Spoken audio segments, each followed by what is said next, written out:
KaraWalker is an artist who uses the shadows of history to represent a forever painful past. KaraWalker grew up in Georgia, an American state marked for the systemic racism and violence, deeply linked to the legacy of a character called Jim Crow, a black caricature that eventually gave name to a segregation law. This shaped the daily life of the American South. In the 1990s, walkers decided to delve into the Victorian traditions, shadow theaters, and puppetry theaters from the 18th and 19th centuries to recreate the history of slavery through disturbing scenes. Keep in mind that films such as Gone with the Wind sugar-coated the reality of the Southern America. But Gone, an historical romance of civil war as it occurred between the dusky thighs of one young negress and her heart, is the complete antithesis. Lotte Reina influenced enormously this work, by the way. But fast forward to her latest work at the San Francisco MoMA, Fortuna and the Immortality Garden of Machine, a respite for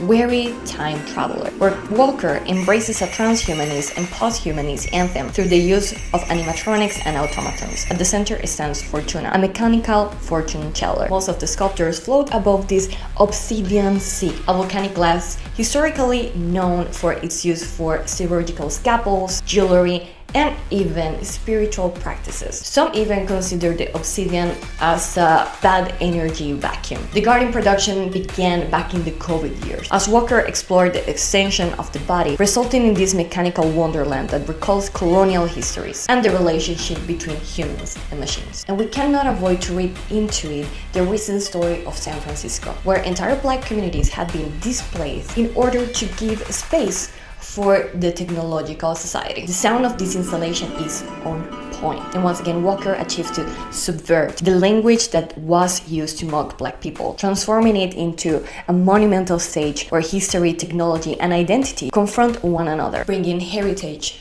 back to life.